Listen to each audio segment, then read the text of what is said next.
오늘 요한복음 이제 마지막 이 강의 시간이 되었습니다. 주보에는 오타인데 총 55번 오늘까지 걸쳐서 이렇게 말씀을 제가 증거하게 되었고요. 이제 마지막 설교를 하게 되었습니다. 오늘 마지막 본문을 읽었는데 여러분 혹시 본문을 읽으면서 특별히 느껴지는 바가 있지 않습니까? 이 본문은 제가 이미 설교를 한 본문입니다. 언제요? 청암교회 와서 첫 번째 했던 설교가 바로 이 본문의 설교입니다. 이 순간에 기억난다, 이런 분들은 저를 무척 반겼던 분들이에요. 근데 우리 가운데 또 망각의 이런 또 부분이 있으니까 지나갔던 것들이 좀 이렇게 까먹고 할 때도 있겠죠. 약 2년 5개월 전이죠. 주일날 오후 예배 때 이제 이런 설교를 보통 이제 우리 목사들끼리 선 보는 설교라고 이렇게 이야기를 합니다. 그래서 이제 제가 아직도 기억나는데 주일날 오후에 이 용산역에 KTX 타고 올라와서 그때 우리 성장로님이 직접 나오셔가지고 저를 픽업하고 그 다음 제가 그날 설교했던 그 기억이 이렇게 납니다.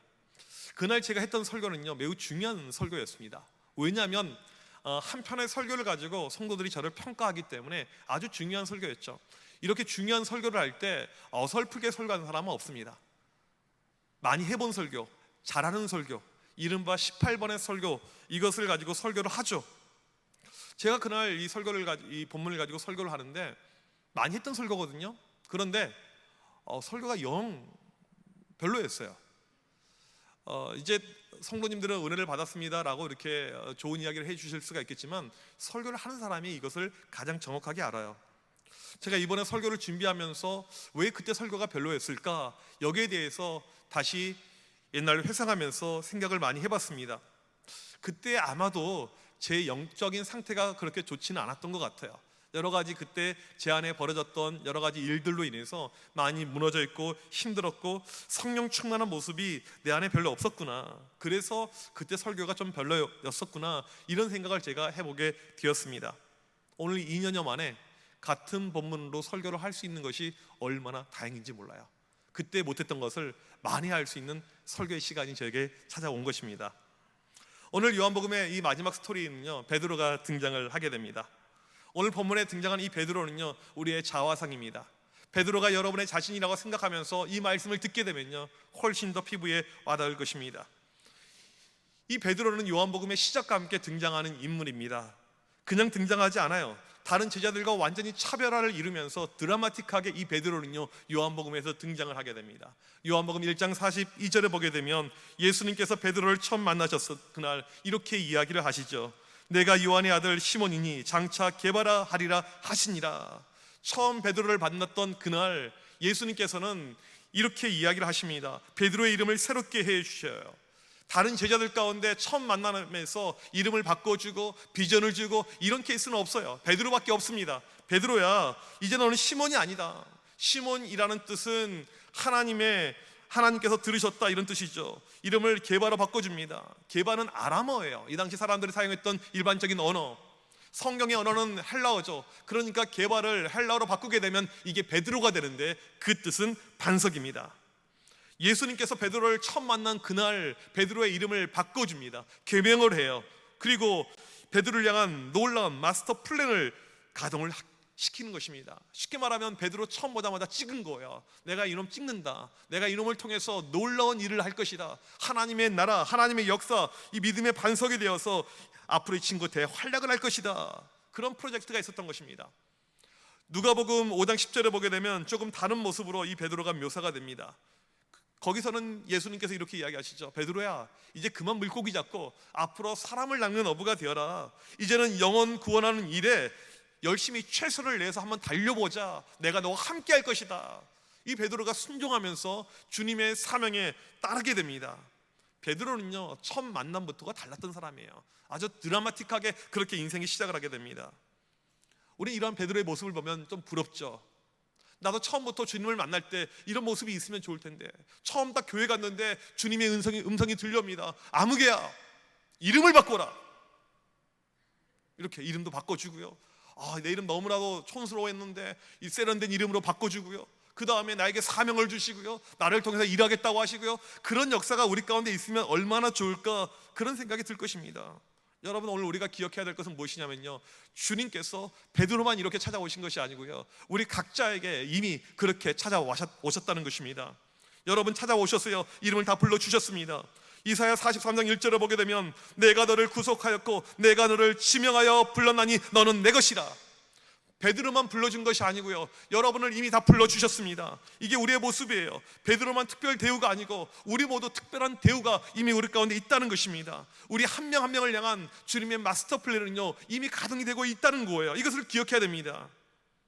예수님을 베드로를 드라마틱하게 부르셨습니다. 그리고 베드로를 향한 이 프로젝트가 가동이 돼요. 베드로의 믿음이 영적으로 잘 성장하게 됩니다.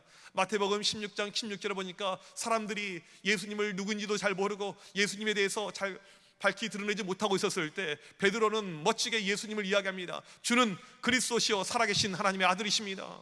100점 만점에 이 100점의 신앙 고백을 이야기하죠. 주님이 얼마나 기뻤는지 몰라요. 주님을 정확하게 알고 있었습니다. 주는 그리스도 나의 구원자가 되시며 살아계신 하나님의 아들입니다. 주님이 너무나도 기뻐서 베드로를 바로 축복하십니다. 내가 너를 통해서 내가 교회를 세울 것이다. 너를 통해서 천국 문을 여는 열쇠를 내가 만들 것이다. 베드로를 축복해 주십니다. 여기까지 보게 되면 주님께서 이 베드로를 향한 마스터 플랜이 너무나도 잘 진행되는 것처럼 느껴집니다. 그런데 베드로에게 위기가 찾아와요. 사단이 가만히 있지 않습니다. 사단은요, 마귀는요, 우리가 예수 잘 믿는 것, 우리가 믿음 가운데 있는 것, 우리가 영적으로 깨어있는 것, 이것을 아주 싫어해요. 우리가 생각지도 못한 여러 가지 방법을 통해서 마귀가 우리를 공격해 오죠. 베드로의 믿음이 자라고 주님을 잘 섬기려고 하니까 거스게 공격해 옵니다. 이때 주님께서 미리 하시고 이 베드로를 위해서 중보하며 기도하십니다. 누가복음 22장 31절 32절에 시몬아 시몬아 보라 사탄이 너희를 밀가부릇 하려고 요구하였으나 그러나 내가 너를 위하여 내 믿음이 떨어지지 않기를 기도하였노니. 주님 베드로를 너무나도 아끼셔가지고요, 베드로의 위기를 미리 알고 있었고 베드로를 위해서 미리 기도하고 계셨습니다. 하지만 이 베드로 결국에는 그 자리에서 무너져 내려버립니다. 주님을 3번이나 부인하게 되고 주님을 떠나서 이제 물고기 잡으러 고향으로 내려가 버렸죠. 그렇게 주님은 베드로가 무너지지 않기를 소망하셨지만 결국에 이 베드로는 무너져 내려버린 것입니다. 반석 같았던 믿음은 다 사라져버리고요, 이제 앞날 정말 크게 쓰임받을 이런 어떤 모습이 있었지만 이 베드로는 결국 무너져 버렸습니다. 교회에서 보게 되면요, 종종 베드로 같은 분들을 보게 됩니다. 한때 믿음에 대한 열정 누구보다 뜨거웠는데 지금 그런 열정이 없어요. 조용히 믿음 생활하죠. 그나마 교회 다니면 다행인데 교회를 떠난 분들도 계십니다. 제가 아는 집사님은요, 교회에서요 참 봉사를 열심히 하셨어요. 이 교사를 하는데 누구보다 열정이 있었고 아이들을 사랑했고 중요한 것은 열매가 있었어요. 연초에 애들을 5명을 주면 배가시키고 이런 역사가 있었습니다. 그런데 조금 시간 지나면서 이 집사님을 잘 관찰하는데 쉽게 흔들리는 거예요. 쉽게. 그것도 아이들 때문에 쉽게. 본인 안에 욱하는 성질이 있어가지고 쉽게 흔들려요. 결국에는 교사를 그만두고 교회 봉사를 다 그만두고 주말 되면 식구들과 같이 여행을 떠나는 그런 인생을 살고 있습니다. 제가 이번에 이야기를 쭉 나중에 한번 들어봤더니요, 고등학교 때 믿음이 얼마나 좋았는지 목회자가 되려고 신학교를 준비를 했었더라고요. 그런데 부모님의 반대로 안 되게 되고 그냥 대학교 가서 열심히 선교단체 생활을 하고 정말 큰 복음에 불타있는 뜨거웠던 그런 친구였는데 자기도 모르는 어떤 순간에 한순간에 영적으로 무너져 내리게 되는데 이것이 계속해서 쳇바퀴 돌듯이 계속 반복이 되는 가운데 회복이 안 되더라는 것입니다. 그리고는 결국 세상 속에서 지금 살고 있다는 것입니다.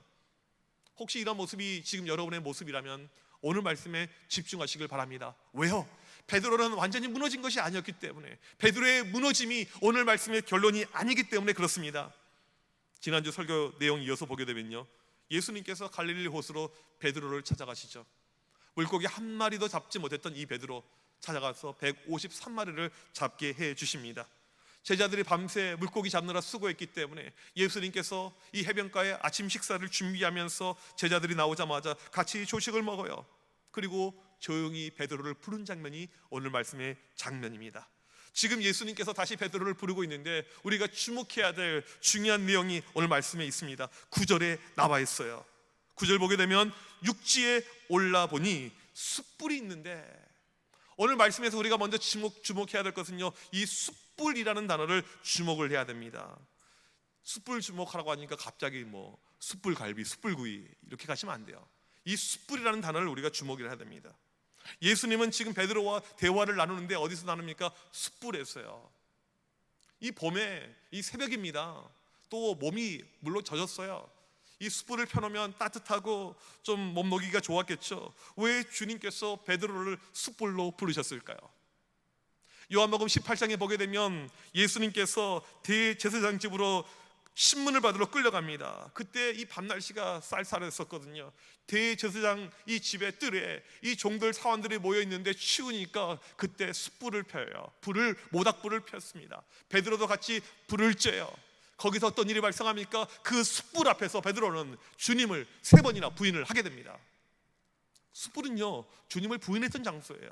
주님께서 그걸 알고 있어요. 일부러 다시 모티브를 만들어 가지고 거기로 베드로를 지금 인도하고 있는 것입니다. 왜 그렇게 하실까요? 지금 다운되어 있고 완전히 무너져 있는 베드로를 다시 살릴 수 있는 길이 이것이기 때문에요. 일부러 숯불로 인도했죠. 베드로에게 이 숯불은요, 악몽의 장소입니다. 3번이나 부인한 장소예요. 자기 인생에서 다시는 생각해 볼 수 없는, 상상해 볼 수 없는 그런 장소가 숯불입니다. 영적으로 완전히 무너진 우리가 다시 회복하기 위해서 필요한 것은 우리의 과오들, 우리의 죄악들, 우리의 문제들, 여기에 대해서 다시 한번 정확하게 파악을 하고 해결함을 받는 것입니다. 이 죄의 문제는요, 그냥 적당하게 넘어가는 것이 아닙니다. 우리의 문제는요, 그냥 대충 얼버무려서 넘어가는 수 있는 것이 아닙니다. 내가 무엇을 잘못했는지, 무엇이 내 삶의 문제인지, 내가 영적으로 어떤 지금 어려움 가운데 있는지 정확하게 파악하고 넘어가야 되는 것이죠. 교회에서 영적인 체험이 있는 분들을 이야기를 들어보면요, 이런 이야기를 하세요. 본인이 주님을 만났었을 때 그 체험들, 이게 예배 때, 이게 찬양 때, 때로는 기도 때, 이럴 때 보게 되면 내가 지었던 지난날의 과오들, 이 죄들이 파노라마처럼 마치 영화의 이 스크린처럼 지나가는 체험을 했습니다. 그런 이야기를 종종 들을 때가 있습니다. 내가 몇 월 며칠 날 이런 죄를 지었고, 이런 죄를 지었고, 이런 죄를 지었고, 이 모든 자기의 죄악들을 다 주님께서 보여주셨다는 것입니다.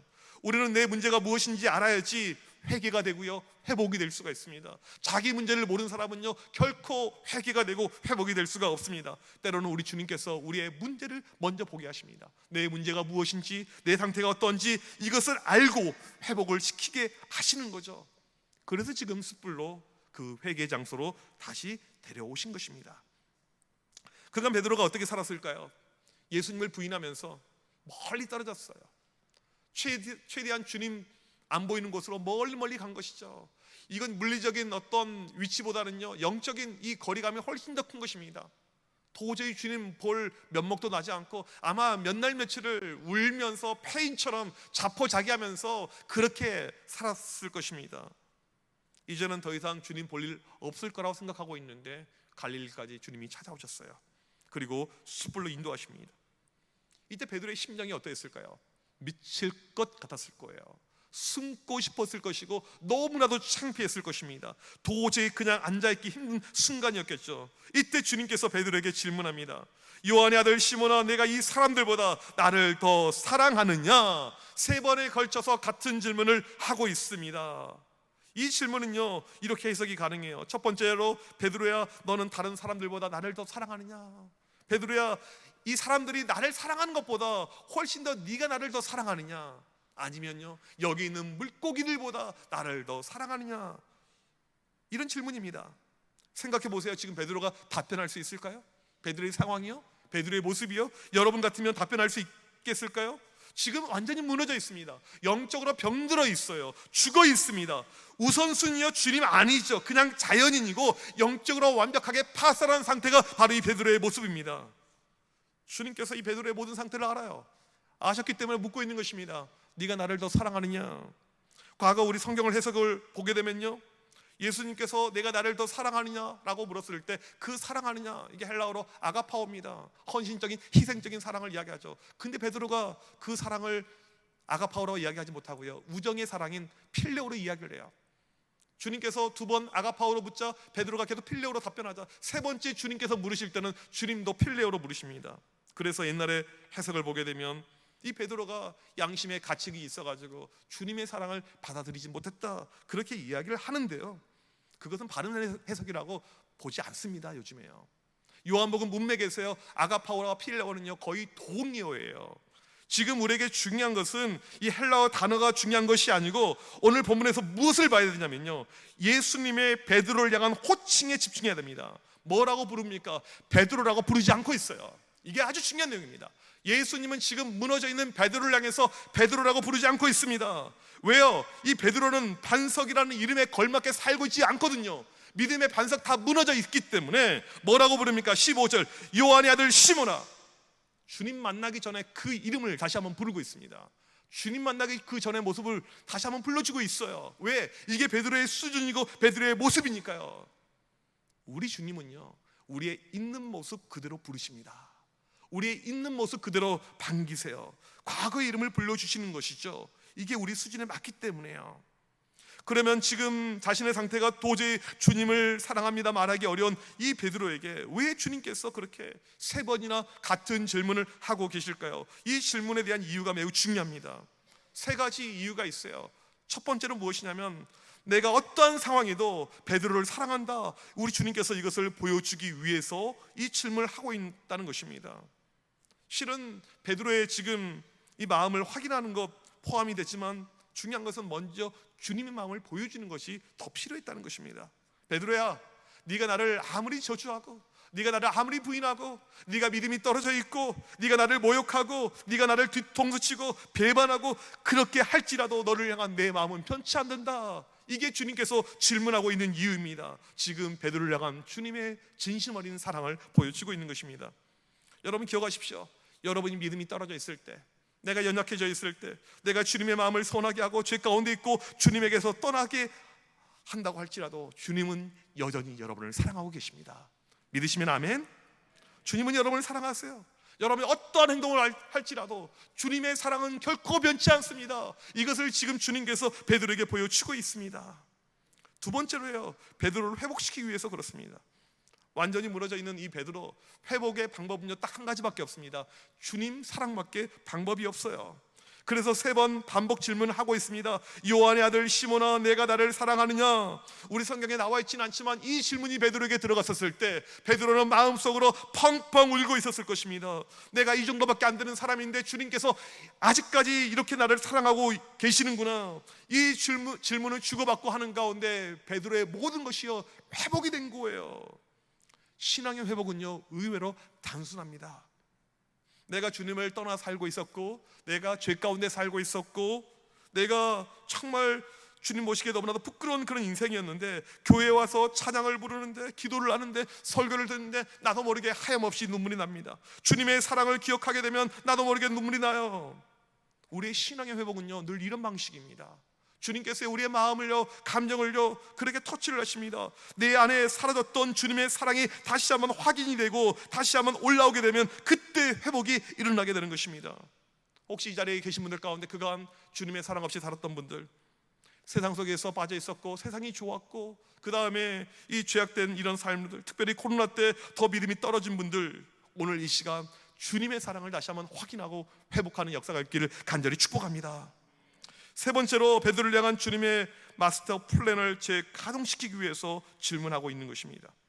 예수님의 목적은요 처음부터 베드로의 회복에 있었습니다. 베드로의 사도직을 회복시켜야 돼요. 베드로 그냥 베드로가 아닙니다. 주님의 마스터 플랜이 있습니다. 한번 주님께서 누군가를 작정하시면요 주님께 결코 실패라는 것이 없다는 것입니다.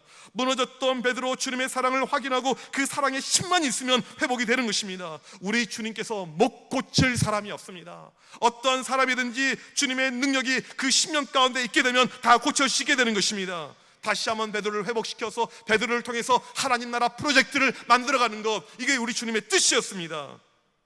오늘 베드로는 이제 마지막에 주님께 답변을 하죠. 그 답변을 듣는 가운데 주님께서 이 베드로가 회복이 되었기를 그에게 사명을 주십니다. 내 양을 치라, 내 양을 먹이라, 내 양을 먹이라, 내 양을 치라, 이렇게 사명을 주십니다. 이제 앞으로 사람을 낳는 어부가 될 것인데, 너를 통해서 교회가 만들어질 것인데, 베드로야, 영혼들을 살리는 일에 앞장서라. 영혼들을 영적으로 먹이는 일에 앞장서라. 영혼들을 가지고 하나님의 일 구원하는 일에 앞장서라. 너를 향한 내 프로젝트가 다시 한번 가동이 될 것이다. 이것을 보여주고 있습니다. 오늘 말씀 쭉 보게 되면요, 여기서 끝이지 않아요. 베드로의 인생의 말년을 쭉 보여주십니다. 너 이제 노년에 그렇게 편하게 못 살 거야. 나를 위해서 산다는 것이 얼마나 고통스러운 일인데, 너 고통스럽지만 나를 위해서 인생의 노년까지 그렇게 살 것이고, 마지막에 순교하면서 인생을 마치게 될 거야. 이것까지 다 예고를 해주고 있습니다. 결국 베드로를 향한 주님의 프로젝트가 완벽하게 완수가 되는 것을 보여주고 이 말씀이 끝나고 있는 것입니다. 오늘 말씀의 결론은요, 결국 베드로는 세워졌다는 것입니다. 주님이 세우셨습니다. 다른 사람도 아니고 예수님을 3번이나 부인했던 그 사람도 주님께서 세우셨다는 것입니다. 설교를 시작할 때 베드로를 우리의 자화상이라고 했잖아요. 베드로를 세우셨던 우리 주님은요, 지금 이 순간 우리도 동일하게 세우시겠다는 약속을 하고 있습니다. 지금 이 요한복음을 마무리하고 있습니다. 이 요한복음은요, 늦게 쓰여졌어요. 마태, 마가, 누가복음에 비교하면 한참 몇십 년 후에 쓰여진 성경입니다. 이미 바울 서신 가운데 상당수는요, 이미 집필이 완료된 상태예요. 이 요한복음을 마무리하고 있는 이 당시 상황을 보게 되면요, 1세기 이때 이미 많은 사람들이 박해 가운데, 어려움 가운데 교회의 신앙생활이 힘들었습니다. 베드로처럼 한때는 믿음이 있노라 하면서도 지금 박해로 핍박으로 무너져 있는 수많은 기독교인들을 향해서 이 메시지를 지금 주고 있는 것입니다. 그 내용이 무엇입니까? 주님은 결국 세우신다. 주님은 무조건 세우신다. 지금 영적으로 파산해 있고 무너져 있고 배교해 있고 떠나 있지만 주님은 결국 세우신다는 것입니다. 요한이 지금 우리에게 보여주고 있는 것은 무엇입니까? 복음의 능력이에요. 예수 그리스도의 복음은 살아있고 능력이 있기 때문에 무너진 누구든지 다시 세울 수 있다는 것입니다. 그리고 하나님께 누구든지 귀하게 쓰임받을 수 있다. 이것을 보여주고 있습니다. 여러분, 우리 인생에 생각지 않은 위기들, 어려움들, 질고들이 찾아올 때가 있습니다. 신앙생활을 하다 보면 시험 들 때가 있어요. 가정에도 자녀들 키우다 보면 어려움이 있을 때도 우리에게 있습니다. 우리 주님의 여러분을 향한 뜻은요, 내가 그 어려움 가운데, 그 고통 가운데, 그 시련과 그 시험 가운데 계속 거하는 것이 아닙니다. 마치 예레미야 29장 11절 말씀처럼 너희를 향한 나의 생각을 내가 하나니 평안이요 재앙이 아니니라. 너희에게 미래와 희망을 주는 것이니라. 주님께서는 무너져 있는 사람을 찾아가길 원합니다. 그리고 그를 세우길 원하십니다. 주님은요, 회복시키고 세우길 원하는 것, 이게 주님의 마음이라는 것입니다. 40년 동안 도피 생활하고 있었던 모세, 이제 그의 나이 80이 되어서 인생의 후반기 마무리해야겠다라고 생각했던 그 모세에게 하나님은 찾아가십니다. 모세를 세우십니다. 떨기나무 가운데 이 모세를 만나주시면서 모세에게 다시 한번 사명을 주시고 그 노인 모세를 세우십니다. 내가 여기 있다. 내가 하나님이다. 내가 너를 통해서 일을 할 것이다. 인생이 힘들어 지쳐 있을 때는 하나님을 잘 잡다가 이제 인생이 좀 편안해지면서 탐심의 노예가 돼버린, 그러면서 간음죄를 짓고 사람을 죽였던 그 다윗, 어떻게 보면 그냥 죽도록 내버려 두는 것이 마땅하지만 하나님께서 그 다윗을 다시 한번 세우길 원하셨습니다. 다시 한번 찾아가십니다. 회개케 하시고 세우시죠. 우리 하나님은요, 세우기를 원하십니다. 이게 하나님의 특기예요. 세우기를 원합니다. 우리가 무너져 앉아있는 것, 죽어있는 것, 이것을 원하시는 것이 아니고 하나님은 무너져 있는 우리를 세우시길 원하십니다. 이게 우리 하나님의 뜻인 것이죠. 로마 황제 트라이아누스 118년 기독교 박해가 거세집니다. 이 트라이아누스가 아주 이제 박해가 심했던 그 시절의 이 황제인데, 트라이아누스 법을 제정합니다. 이 법이 어떤 내용이냐면요, 기독교인들 가운데 주교급, 쉽게 말하면 이 교계에서 좀 목회자들 가운데 높은 사람들은 죽여도 된다는 이런 법을 제정하게 됩니다. 교계 지도자를 죽여라, 이런 법이 이 당시에 만들어지게 됩니다. 그때 순교된 분이 그 유명한 순교자 저스틴입니다. 이 저스틴은요, 로마 14구역 목욕탕 2층 찜질방에서 지방에서 올라온 오갈 데 없는 사람들을 모아놓고 말씀을 가르치는 사역을 했습니다. 오갈 데 없는 사람들 그 작은 방 한쪽에서 말씀을 증거하는 일을 했어요. 그거 하다가 잡혀 들어가서 순교로 인생을 마감한 것이 저스틴입니다. 이 순교자 저스틴의 스승이 누구냐면 클레멘트예요. 로마의 그 유명했던 주교 클레멘트. 이 클레멘트의 스승이 누구냐면 베드로예요. 베드로에 의해서 발탁이 되게 되고, 베드로가 이 클레멘트에게 세례를 주고 그가 목사가 되고 열심히 주의 사역을 하다가 클레멘트 역시 순교를 당하게 되었습니다. 세우심을 받은 베드로, 초대교회를 위해서 엄청나게 헌신하죠. 그에게는 세우심을 받은 이후에 겁이 없습니다. 두려움이 없어요. 결국에 십자가의 거꾸로 메달을 타면서 순교로 인생을 마감한 것이 베드로죠. 베드로는 온전하게 세워졌습니다. 본인만 세워진 것이 아니고요, 그의 제자 클레멘트도 세워졌고요, 또 그의 제자 저스틴도 세워졌고요. 세워짐은요, 세워짐의 연속으로 계속 지속이 되었다는 것을 알 수가 있습니다.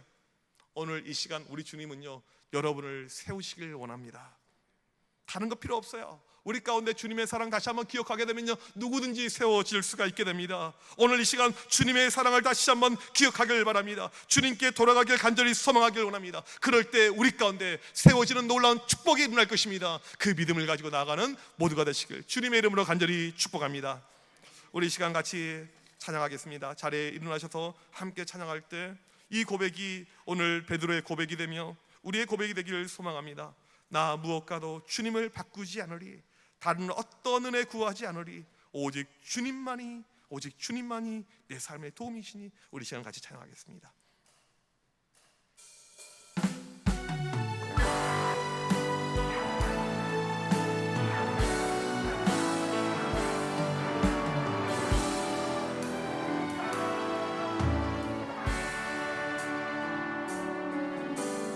무엇과도 주님을 바꾸지 않으리,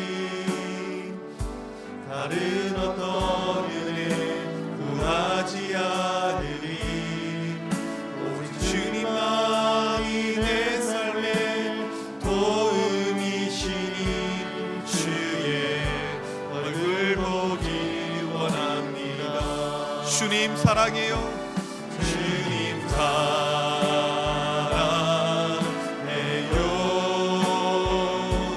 온 마음과 정성 다해 하나님의 진실한 친구 되기 원합니다. 나 무엇과도 주님을 무엇과도 주님을 바꾸지 않으리, 다른 어떤 은혜 구하지 않으리, 다른 어떤 은혜 구하지 않으리, 오직 주님만이 내 삶의 도움이시니 주의 얼굴 보기 원합니다. 우리 두 손 들고 주님 사랑해요. 주님 사랑해요.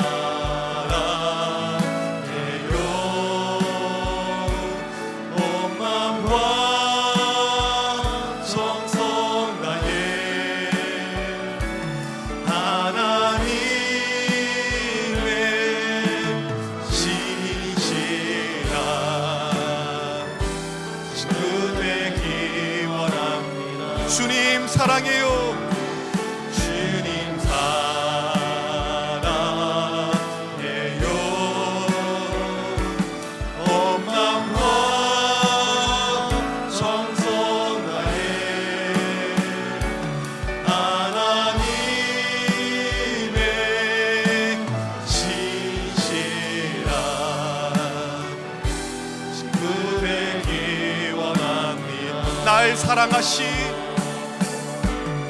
날 사랑하시, 날 사랑하시, 날 사랑하시, 성경에서 날 사랑하시 날 사랑하시,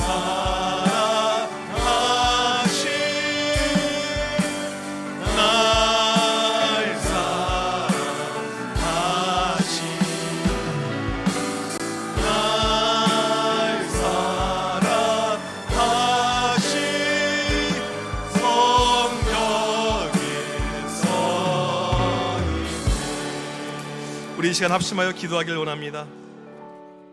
여러분, 베드로처럼 주님을 떠나 있거나 영적으로 파산되어져 있거나 무너져 있는 분들이 계시다면 이 시간 주님의 사랑을 다시 한번 체험하게 해달라고 기도하길 원합니다. 주님은 여러분을 일으켜 세우길 원하십니다. 여러분을 여전히 사랑하고 계십니다. 다시 한번 주님의 사랑으로 인해서 내 믿음이 회복이 되고 다시 한번 일어나게 하여 주셔서 이 시간 주님의 사랑을 기억하고 주님의 사랑이 나에게 임하여서 주님의 사랑의 힘으로 말미암아 주여 다시 한번 나를 세워 주셔서 우리 이 시간 주여 한번 외치고 합심하여 간절히 기도합니다. 주여, 하나님 아버지, 이 시간 주님께 나옵니다. 하나님 아버지, 무너져 있는 우리의 모습들, 연약한 우리의 모습들, 베드로처럼 아버지 흩어져 있는 우리의 모습들 불쌍히 여겨주시며 이 시간 간절히 기도할 때 하나님의 놀라신 사랑의 역사가 오늘 또 우리에게 넘치는 귀한 시간 되게 하여 주시면서 베드로를 찾아와 주셨고 그를 사랑으로 안으시고 그를 다시 한번 회복시켰던 그 주님의 놀라신 인도하심과 역사하심이 우리의 심령 가운데 오늘도 넘쳐나게 하여 주시면서 우리의 마음을 붙잡아 주시옵시고 우리의 마음을 터치하여 주시는 가운데 주님의 사랑의 놀라신 능력이 오늘 또 우리 가운데 임하는 귀한 시간 되게 하여 주시면서 하나님의 자리에 함께하는 주의 백성들을 기억하여 주시며 다시 한번 세워주시면서 다시 한번 세워주시면서 다시 한번 일어나고 회복되는 놀라운 역사가 나타나게 하여 주시면서 주님의 놀라신 사랑의 역사로 말미암아 주님의 놀라운 사랑의 힘으로 말미암아 우리 모두가 세워지게 하여 주시며 우리 모두가 일어나게 하여 주시면서 성령이시여 이 시간에 사모하는 주의 모든 백성들 가운데 찾아와 주시며 우리의 마음을 아버지 터치하여 주셔서 주님의 사랑으로 말미암아 회복이 되게 하여 주시옵시고 주님의 사랑으로 말미암아 일어나게 하여 주셔서 우리보다 오늘도 돌아가시는 그 놀라운 주님의 사랑의 힘으로 우리가 회복되고 일어나게 하여 주셔서 성령이시여 도와주십시오. 성령의 놀라신 역사로 말미암아 모두가 회복되고 일어날 수 있도록 인도하여 주옵소서. 하나님, 우리가 다시 한번 주의를 갖다 그 첫사랑을 회복하며 하나님께 달려나갈 수 있는 귀한 믿음의 백성들, 믿음의 사람을 내게 하여 주옵소서. 주의 놀라신 사랑이, 주의 놀라신 사랑이 우리에게 넘쳐나 있어. 그 사랑으로 말미암아 주여 그 사랑에게 내려갈 수 있는 주여 함께하여 오늘도 그 사랑으로 오직 살 수 있도록 오직 주님의 사랑만이 넘쳐날 수 있는 하나님 함께하여 주옵소서. 우리 가운데 오늘도 역사하시고 오늘도 함께하시고 하나님 도와주시고 붙잡아 주시고